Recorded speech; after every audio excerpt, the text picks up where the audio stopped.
میرا تو بنا بنایا کھیل بگڑ گیا تھا۔ میں نے کیا سوچ کر ابا کی شادی کرائی تھی اور یہ کیا ہو رہا تھا؟ میری اپنی چال مجھ پر ہی الٹی پڑ گئی تھی۔ مجھے کچھ سمجھ نہیں آ رہی تھی کہ اب میں کیا کروں اور کیا نہیں۔ میں کسی صورت اس عورت کو اپنی ماں کی جگہ لینے نہیں دے سکتی تھی۔ مجھے کچھ بھی کر کے اسے اس گھر سے نکال باہر کرنا تھا، لیکن اس کے لیے مجھے کرنا کیا تھا اس کی مجھے کچھ سمجھ نہیں آ رہی تھی۔ بہرحال کچھ نہ کچھ تو کرنا ہی تھا، یوں ہاتھ پر ہاتھ دھرے تو نہیں بیٹھ سکتی تھی نا۔ نہ جانے کون سا منحوس وقت تھا جب میں نے ابا کی شادی اس عورت کے ساتھ کرانے کا سوچا تھا۔ غلطی تو میری بھی نہیں تھی، میں کہاں جانتی تھی کہ کل کی مرتی یہ عورت یوں ایک دم بھلی چنگی ہو جائے گی۔ میں نے تو اپنی طرف سے خوب اچھی چال چلی تھی، مگر میں یہ بات بھول گئی تھی کہ ایک ذات اور بھی ہے جو آسمانوں پر ہے، وہ سب کچھ دیکھ اور سن رہا ہے، اور وہی سب سے بہتر چال چلنے والا ہے۔ اس کی چال کے آگے کسی کی کوئی چال نہیں چل سکتی۔ وہی ہے جو بہتر جانتا ہے کہ کیا درست ہے اور کیا غلط۔ میں اس بات سے انجان تھی کہ اس نے کیا سوچا ہوا تھا اور وہ کیا کرنے والا تھا۔ میں تو اس کی ذات کو بھول کر بس اپنے دماغ میں کچھ الٹا پلٹا سوچنے میں لگی ہوئی تھی۔ اب میں اپنی چالوں میں کامیاب ہوتی تھی یا نہیں، یہ تو وقت ہی بتانے والا تھا۔ میرا نام عطیہ ہے، میرا تعلق ایک غریب گھرانے سے تھا۔ یوں تو ابو ایک پرائیویٹ جگہ ملازمت کرتے تھے جس کی 20,000 ماہانہ تنخواہ بھی ملتی تھی، لیکن اس مہنگائی کے دور میں 20,000 سے کہاں پوری پڑتی تھی، اوپر سے کرائے کے مکان میں رہتے ہوئے تو اور بھی مشکل ہو جاتی تھی۔ ابو اماں کی شادی گھر والوں کی مرضی سے ہوئی تھی، ابو کا آگے پیچھے کوئی نہیں تھا۔ ابو اماں کے تایا کے بیٹے تھے۔ اماں کے تایا اور تائی کا انتقال ابو کے بچپن سے ہی ہو گیا تھا۔ تب سے ابو کو اماں کے ماں باپ نے ہی پالا تھا، انہوں نے ہی پالا پوسا، پڑھایا لکھایا۔ پھر جب جوان ہوئے تو انہیں اماں کا محافظ اور نگہبان بنا کر ہمیشہ کے لیے ہی گھر میں رکھ لیا تھا۔ اماں ابو کی شادی کے 2 سال بعد میرے نانا اور 5 سال بعد میری نانی بھی فوت ہو گئی تھی، جس کے بعد اماں کا میکا اور ابو کا سسرال ختم ہو گیا تھا۔ شادی کے 8 سال بعد میں پیدا ہوئی تھی۔ اماں نے مجھے بہت منتوں اور مرادوں سے پایا تھا۔ ابو میری اماں سے محبت نہیں کرتے تھے۔ میں بچپن سے ابو کا اپنی اماں کے ساتھ رویہ دیکھتی آئی تھی۔ ابو انتہائی برے رویے اور بدتمیزی سے اماں سے بات کرتے تھے۔ وہ شروع سے ہی اماں کو ناپسند کرتے تھے، جس کی وجہ حسد تھا۔ حالانکہ میری نانی نے کبھی ابو اور اماں کے درمیان فرق نہیں کیا تھا، ابو کو ہمیشہ اپنے بیٹے کے جیسے سمجھا تھا، کبھی کسی چیز کی کمی نہیں ہونے دی تھی۔ لیکن نہ جانے کب اور کیسے ابو کے دل میں اماں کو لے کر حسد بیٹھ گیا تھا۔ نہ جانے نانا نانی سے کہاں غلطی ہو گئی تھی جو ابو احساس کمتری کا شکار ہو گئے تھے۔ اماں سے نفرت کی ایک وجہ تو یہ تھی، جبکہ ایک اور وجہ بھی تھی جس کو لے کر ابو شادی کے اتنے سال گزر جانے کے بعد بھی اماں کو قبول نہیں کر پائے تھے، اور وہ وجہ تھی ابو کی محبت۔ جی ہاں، اسکول کے زمانے میں ہی ابو کو کسی رقیہ نامی لڑکی سے محبت ہو گئی تھی۔ وہ لڑکی اماں کے ساتھ اماں کے اسکول میں پڑھتی تھی اور اماں کی سہیلی تھی۔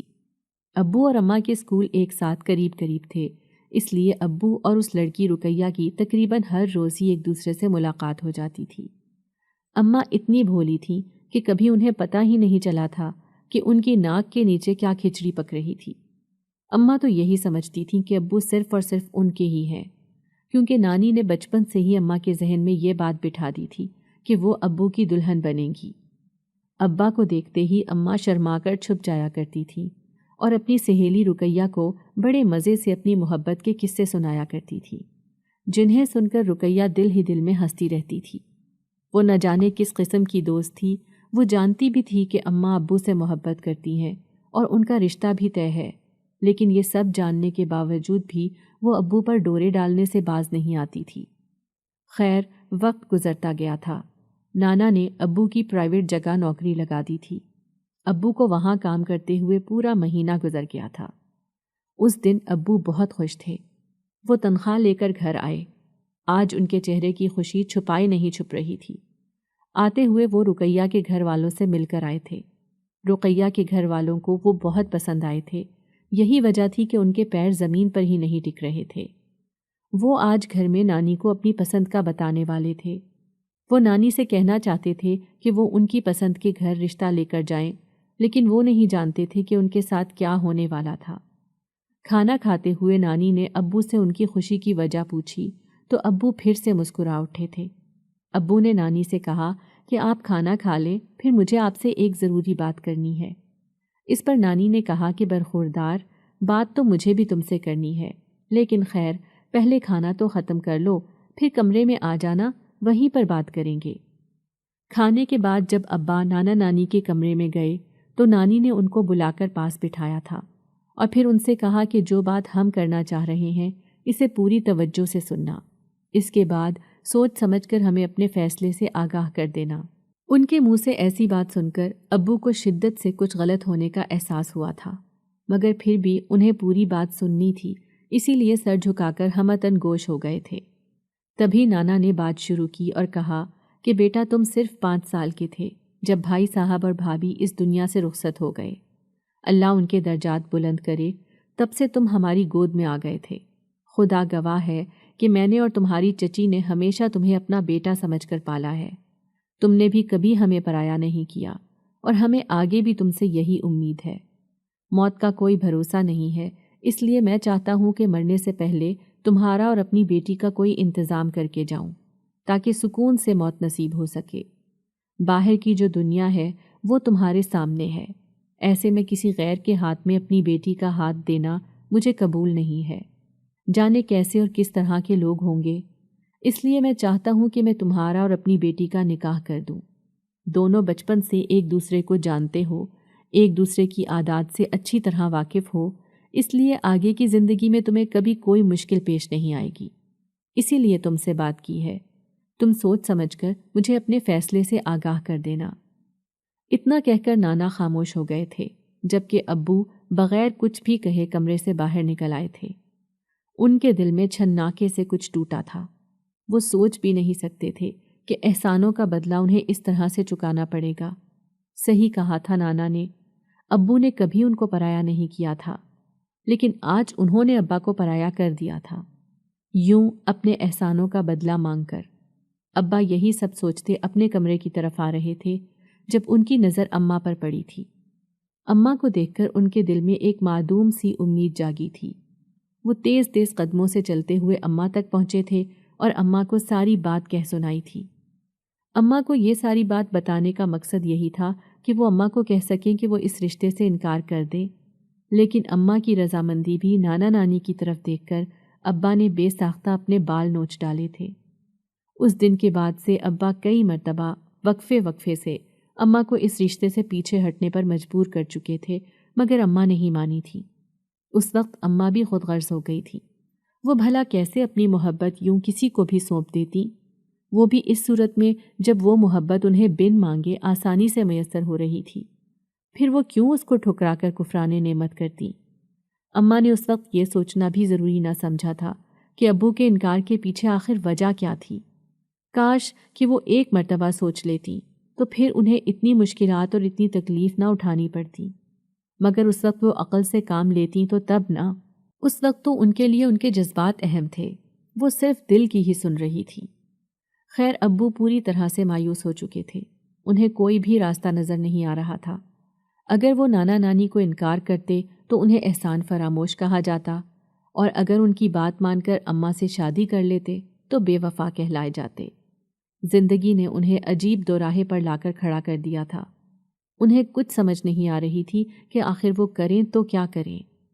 بہت زیادہ سوچنے کے بعد آخر انہیں اپنے دل کو مارنا پڑا تھا، کیونکہ احسانوں کا بوجھ زیادہ تھا، وہ احسان فراموشی نہیں کر سکتے تھے، اس لیے انہوں نے اماں سے شادی کے لیے رضامندی دے دی تھی، لیکن انہوں نے ایک شرط بھی رکھی تھی۔ ابو نے نانا نانی سے کہا کہ شادی کے بعد وہ اماں کو لے کر الگ منتقل ہو جائیں گے، اس بات پر انہیں کوئی اعتراض نہیں ہونا چاہیے۔ نانا نانی ان کی یہ بات سن کر پریشان ہو گئے تھے، کوئی زمین جائیدادیں تو تھی نہیں اور نہ ہی اتنے وسائل تھے کہ ابو اور اماں کے لیے الگ گھر بنا کر دے سکتے۔ تبھی ابو نے ان دونوں کی پریشانی دور کرتے ہوئے کہا کہ وہ کسی کرائے کے مکان میں رہ لیں گے، یوں شادی کے بعد گھر جمائی بننا انہیں منظور نہ تھا۔ خیر کچھ دیر سوچ بچار کے بعد نانا نانی نے ابو کی شرط منظور کر لی تھی۔ دوسری طرف اماں تو یہ بات سنتے ہی جیسے ہواؤں میں اڑنے لگی تھی، ان کے پیر زمین پر ہی نہیں ٹک رہے تھے۔ یہ بات انہیں خوش فہمی میں مبتلا کر گئی تھی کہ ابو ان سے محبت کرتے ہیں، شاید اسی لیے ان کو لے کر الگ گھر میں رہنا چاہتے ہیں۔ لیکن اس وقت کوئی بھی نہیں جانتا تھا کہ ابو کے دماغ میں کیا چل رہا تھا اور وہ کیوں اماں کو لے کر الگ گھر میں شفٹ ہونا چاہتے تھے۔ یہ بات تو وقت آنے پر ہی کھلنی تھی۔ خیر گھر میں شادی کی تیاریاں شروع کر دی گئی تھیں۔ نانا نانی نے اپنی بساط کے مطابق جتنا ہو سکتا تھا اتنا کیا تھا، کیونکہ ایک طرف اکلوتی بیٹی تھی اور دوسری طرف اکلوتا یتیم بھتیجا۔ وہ ان دونوں کی شادی میں کوئی کسر نہیں چھوڑنا چاہتے تھے۔ دوسری طرف ابو نے بھی 2 کمروں، کچن اور واش روم پر مشتمل چھوٹا سا گھر کرائے پر لے لیا تھا۔ یہ گھر نانا نانی کے گھر سے تقریباً 1 گھنٹے کی مسافت پر تھا۔ نانا نانی نے اس بات پر اعتراض اٹھایا تھا۔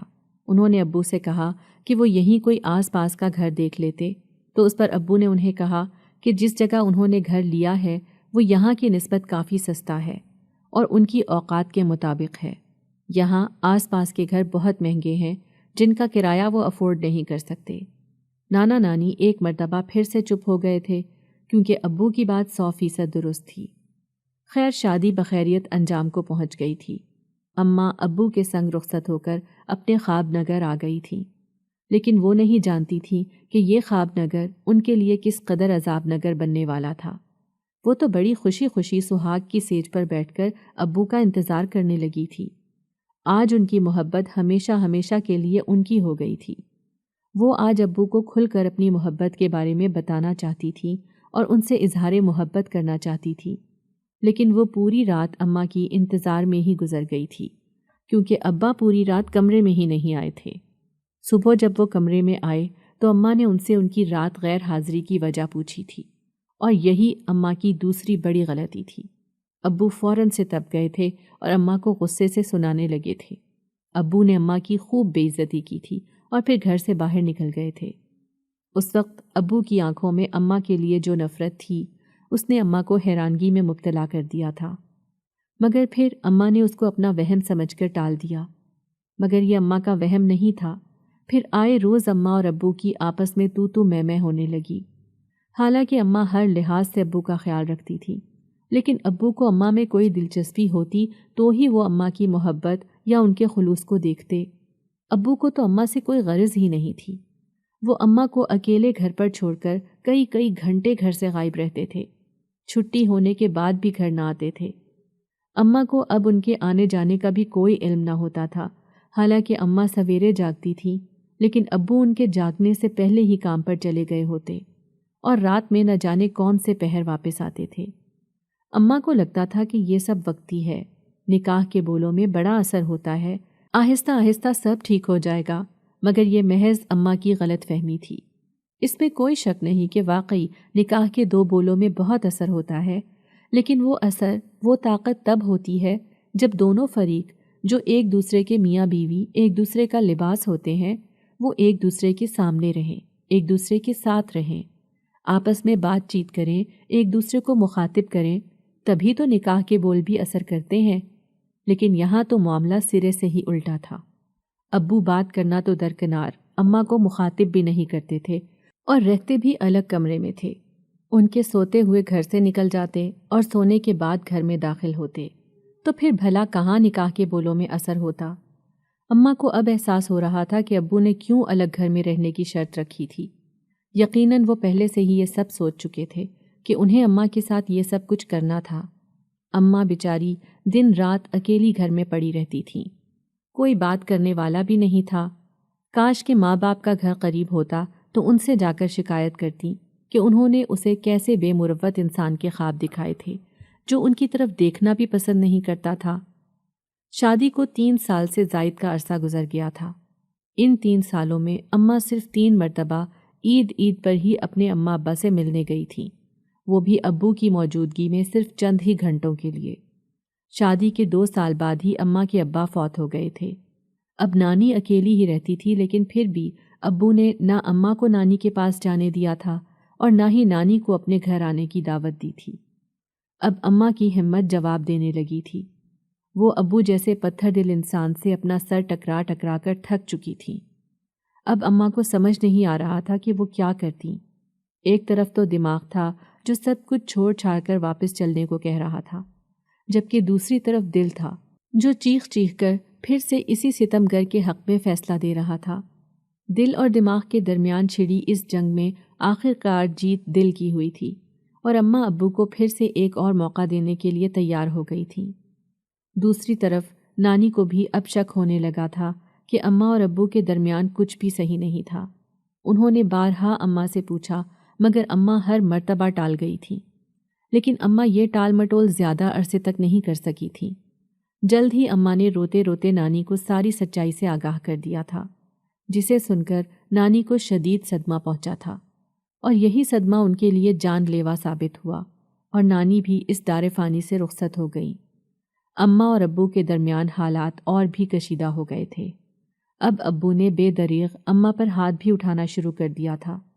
ان کا جب دل کرتا تھا اماں کو ذہنی اور جسمانی تشدد کا نشانہ بنایا کرتے تھے، جبکہ اب اماں کو رہ رہ کر اپنے فیصلے پر افسوس ہوتا تھا کہ نہ جانے کون سی ایسی منحوس گھڑی تھی جب وہ اس انسان سے محبت کر بیٹھی اور اس سے امیدیں وابستہ کر بیٹھی۔ وہ انسان کسی صورت بھی چاہے جانے کے لائق نہیں تھا۔ اماں نے اب ابو کو ان کے حال پر ہی چھوڑ دیا تھا، لیکن پھر بھی ابو کوئی نہ کوئی بہانہ ڈھونڈتے تھے اماں پر ہاتھ اٹھانے کا۔ یوں ہی وقت گزرتا گیا۔ میری پیدائش کے بعد بھی اماں کی تکالیف میں کوئی کمی نہ آئی تھی۔ ابو مجھ سے بے حد محبت کرتے تھے، میرے لاڈ اٹھاتے اور میری ہر فرمائش پر کھڑے ہو جایا کرتے تھے، لیکن اماں کے ساتھ ان کا رویہ پہلے روز کی طرح ہی تھا۔ اماں کو دیکھتے ہی ابا کا پارا ہائی ہو جایا کرتا تھا۔ ابو ہر روز اماں کو مارتے تھے۔ وہ اماں پر بہت زیادہ تشدد کیا کرتے تھے۔ اماں لاکھ خود کو چھڑوانے کی کوشش کیا کرتی تھی، لیکن ایک مرد کے ساتھ بھلا ایک کمزور عورت کا کیا مقابلہ تھا؟ وہ چاہ کر بھی کچھ نہیں کر پاتی تھیں۔ ابا کا تشدد دن رات اماں پر بڑھتا ہی چلا جا رہا تھا۔ یہی سب کچھ دیکھ دیکھ کر میں اب جوان ہو چکی تھی۔ میں نے کئی مرتبہ ابو اور اماں کو سمجھایا تھا۔ اماں تو خیر کچھ نہیں بولتی تھیں، لیکن ابو، وہ تو اماں کا نام سنتے ہی بھڑک اٹھتے تھے۔ نہ جانے ان کو اماں سے ایسی کون سی خار تھی جو ختم ہونے کا نام ہی نہیں لے رہی تھی۔ ان کا نام سنتے ہی ابو کا منہ حلق تک کڑوا ہو جایا کرتا تھا۔ حالانکہ ان کی شادی کو اتنے سال گزر گئے تھے، لیکن ابو کے دل سے اماں کے لیے جو نفرت تھی وہ ابھی تک ختم نہ ہو پائی تھی۔ میرے سمجھانے کا بھی ان پر کوئی اثر نہ ہوا تھا۔ خیر، وقت کا کام ہے گزرنا، سو وہ بنا رکے تیزی سے گزرتا چلا گیا تھا۔ ایک دن میں کالج سے واپس آئی تو ہمارے گھر کے سامنے بے تحاشا رش لگا ہوا تھا، اور گھر کے اندر سے اماں کے چیخنے کی بہت زیادہ آوازیں سنائی دے رہی تھیں، جنہیں سن کر میں بہت پریشان ہوئی تھی۔ آج سے پہلے کبھی ایسا نہ ہوا تھا۔ ابو چاہے اماں کو کتنا ہی کیوں نہ مار لیتے، اماں کی آواز اتنی اونچی نہیں ہوتی تھی کہ کمرے سے باہر نکل سکے، مگر اس وقت تو آوازیں پورے محلے تک جا رہی تھیں۔ میں ہجوم کو توڑتی لوگوں کے بیچ میں سے گزرتی گھر میں داخل ہوئی تھی۔ سامنے کا منظر میری جان نکالنے کے لیے کافی تھا۔ میں تو ہکا بکا رہ گئی تھی۔ سامنے ہی ابو اماں کو انتہائی بری طرح سے پیٹ رہے تھے۔ اماں کا پورا جسم لہو لہان تھا۔ میں نے بے حد مشکل سے جا کر ابو کی گرفت سے اماں کو آزاد کروایا تھا۔ ابو غصے سے ہانپتے کانپتے گھر سے باہر نکل گئے تھے۔ میں نے اماں کو بہت مشکل سے سنبھالا تھا۔ زخم وغیرہ صاف کرنے کے بعد بھی اماں کی حالت میں سدھار نہ آیا تھا۔ میں اماں کو ہسپتال لے کر گئی تھی، جہاں 2 دن زندہ رہنے کے بعد اماں مر گئی تھیں۔ ان کی برداشت جواب دے چکی تھی۔ آخر کب تک ابا کے ظلم و ستم برداشت کرتی؟ جاتے وقت اماں مجھے کہہ کر گئی کہ اپنے ابو کی ہر بات ماننا، انہیں کبھی تنگ مت کرنا، وہ غلط نہیں ہے۔ اماں کی اس بات نے مجھے حیرانگی میں ضرور مبتلا کیا تھا، لیکن پھر میں نے سوچا کہ شاید وہ ابو سے آج بھی محبت کرتی تھی، اس لیے ایسا کہہ رہی تھی، مگر میں نہیں جانتی تھی کہ وہ ایسا کیوں کہہ رہی تھی۔ میں اس کے پیچھے کی کہانی سے ناواقف تھی، مگر مجھے ابو پر بہت غصہ آیا تھا۔ اماں کی موت کے کچھ ہی عرصے بعد ابو نے مجھے کہا کہ میری دوسری شادی کے لیے رشتہ تلاش کرو۔ ابو کی اس بے تکی فرمائش پر دل تو کر رہا تھا کہ انہیں کھری کھری سنا دوں۔ ایک بیوی کو تو سنبھال نہیں پائے تھے، اور اب عمر کے اس حصے میں انہیں دوسری شادی کرنی تھی۔ خیر، میں نے ان کی بات کو زیادہ اہمیت نہیں دی تھی۔ میں سمجھی کہ شاید ان کو خود شرم آ جائے کہ گھر میں جوان بیٹی بیٹھی ہے اور میاں خود گھوڑی چڑھنے کو تیار بیٹھے ہیں۔ خیر کچھ دن بعد ابو نے دوبارہ سے اپنی وہی بات دہرائی تھی، جس کے بعد میں نے ابو سے اماں کی موت کا بدلہ لینے کے لیے ان کے لیے ایک بیمار عورت کا رشتہ کروایا۔ وہ عورت میرے گھر کے قریب ہی رہتی تھی۔ اسے ڈاکٹر نے جواب دے رکھا تھا کہ وہ 2 مہینے میں مر جائے گی۔ یوں میں نے ابو کی شادی اس بیمار عورت سے کرا دی تھی۔ میں بہت خوش تھی اور انتظار میں تھی کہ کب 2 مہینے پورے ہوں اور کب اس عورت کی موت ہو، تاکہ میری ماں کی روح کو سکون ملے۔ لیکن ابھی صرف 10 دن ہی گزرے تھے کہ جب ایک دن ابو میرے پاس آئے۔ وہ بہت خوش تھے۔ انہوں نے مجھے پیسے دیے اور کہا کہ تو نے میرے لیے بہت اچھی عورت تلاش کی ہے۔ اتنا کہہ کر ابو مسکراتے ہوئے گھر سے باہر نکل گئے تھے، جبکہ میں ہتھیلی میں دھرے نوٹوں کو دیکھتی ہی رہ گئی تھی۔ یہ ابو کیا کہہ کر گئے تھے؟ میں تو کسی صدمے کے زیر اثر تھی۔ تبھی میری سوتیلی ماں کمرے سے باہر آئی تھی اور میرے سر پر ہاتھ رکھتے ہوئے مجھے اپنے ساتھ لیے کمرے میں چلی گئی تھی۔ وہ کافی دیر مجھے اپنے ساتھ لپٹائے میرے ساتھ لاڈ کرتی رہی تھی، جبکہ میں حیران پریشان سی وہاں بیٹھی تھی۔ اب ہر روز ایسے ہی ہونے لگا تھا۔ ابو ہر روز مجھے پیسے دیتے اور وہی جملہ دہراتے تھے، جبکہ میری سوتیلی ماں میرے ساتھ اتنی محبت کرتی تھی کہ جیسے میں اس کی سوتیلی نہیں بلکہ سگی اولاد ہوں۔ میں ان دونوں کے اس رویے سے بہت حیران اور پریشان تھی۔ دوسرا، میری سوتیلی ماں روز بروز صحت مند ہوتی جا رہی تھی۔ اس کو روز بروز صحت مند ہوتا دیکھ کر میری نیندیں اڑی ہوئی تھیں۔ جو عورت مرنے والی تھی وہ ایک دم سے ایسے کیسے ٹھیک ہو سکتی تھی؟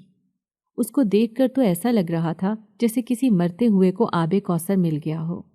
مگر اب میں نے سوچ لیا تھا کہ میں یہ سبب نہیں ہونے دوں گی۔ میں نے ایک منصوبہ بنایا۔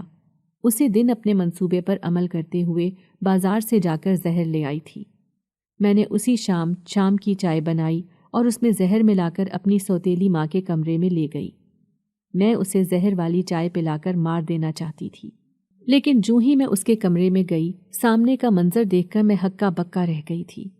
میرے ہاتھ سے ٹرے چھوٹ کر ایک دم سے نیچے جا گری تھی اور پیالیاں چورو چور ہو گئی تھیں۔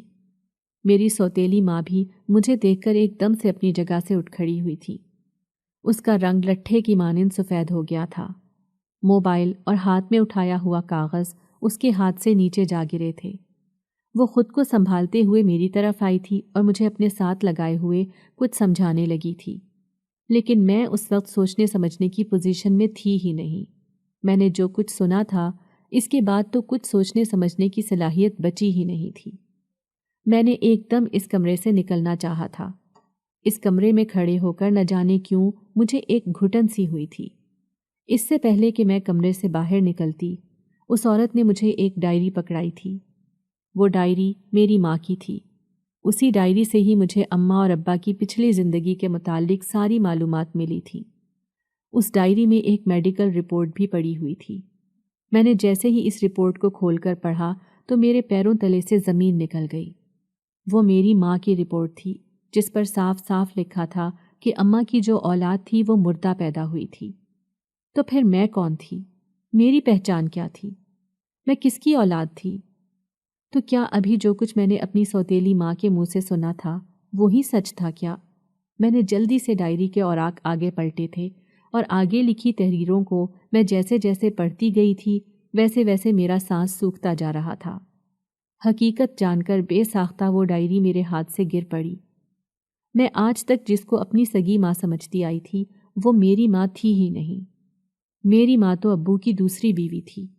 ہاں، یہی سچ تھا۔ میں نے جس عورت سے ابو کی شادی کرائی تھی وہ کوئی اور نہیں بلکہ ابو کی محبت رقیہ ہی تھی، اور ان دونوں کی شادی پہلے کی ہو چکی تھی۔ اماں کو نہ جانے کس طرح ابو کی شادی کا علم ہو گیا تھا۔ جس وقت اماں حاملہ ہوئیں عین اسی وقت رقیہ بھی حاملہ ہو گئی تھی۔ دونوں کی ڈیلیوری ڈیٹ تھوڑے تھوڑے دن آگے پیچھے تھی۔ اماں ابو پر نظر رکھتی تھی۔ انہیں ابا کے متعلق ایک ایک بات کا علم تھا۔ جس دن رقیہ کی ڈیلیوری تھی اسی دن اماں کو بھی درد ہونے کی صورت میں ایمرجنسی میں داخل کیا گیا تھا۔ وہاں جب اماں کے ہاں مردہ بچہ پیدا ہوا تو ماں نے ڈاکٹر کو اپنے ساتھ ملا کر مردہ بچہ رقیہ کے پاس رکھ دیا اور اس کے بچے کو خود اٹھا لائی تھی۔ جو بچہ اماں اٹھا کر لائی تھی وہ کوئی اور نہیں بلکہ میں ہی تھی، جسے اس کی سگی ماں سے دور کیا گیا تھا۔ میں اماں کو ہی اپنی ماں سمجھتی رہی تھی، لیکن میری ماں تو رقیہ تھی، جو مردہ بچے کی پیدائش کے بعد صدمے میں مبتلا ہو کر دل کا عارضہ لگوا بیٹھی تھی۔ اب جب ابو نے مجھے شادی کے لیے دوسری عورت تلاش کرنے کو کہا تو وہ جان بوجھ کر رقیہ کو میرے سامنے لائے تھے، کیونکہ وہ اماں کی ڈائری پڑھ کر اماں کی حقیقت جان چکے تھے۔ اس دن اماں کو مارنے کی وجہ بھی یہی تھی۔ میں سوچ کر ہی رہ گئی تھی کہ جس عورت کو میں ساری زندگی شریف اور سادہ سمجھتی رہی تھی، وہ عورت اندر سے اتنی چالاک تھی، مجھے اس بات کا اندازہ نہیں تھا۔ بحیثیت ماں اسے کسی دوسری عورت کا بچہ اٹھاتے ہوئے ایک بار بھی اس چیز کا احساس نہیں ہوا تھا کہ اس عورت پر کیا گزرے گی۔ میں تو ساری زندگی ابو کو کوستی رہتی تھی کہ وہ میری ماں کے ساتھ اچھا سلوک نہیں کرتے تھے، لیکن اب جا کر مجھے سمجھ آ رہی تھی کہ وہ عورت تھی ہی اس لائق۔ اللہ نے میری رقیہ ماں کو صحت بخش دی تھی، کیونکہ میرے مل جانے کے بعد ان کا صدمہ ختم ہو گیا تھا، اسی لیے وہ زندگی کی طرف لوٹ آئی تھیں۔ وہ اور ابا دونوں مجھ سے بے انتہا محبت کرتے ہیں، مجھ پر وہ اپنی جان چھڑکتے ہیں۔ ہماری زندگی سکون سے گزر رہی ہے، لیکن کبھی کبھی مجھے اس عورت کی یاد آتی ہے تو میں سوچ میں پڑ جاتی ہوں کہ اگر آج وہ ہماری زندگیوں میں ہوتی تو کیا ہماری زندگی اتنے سکون اور اطمینان سے گزر سکتی تھی یا نہیں۔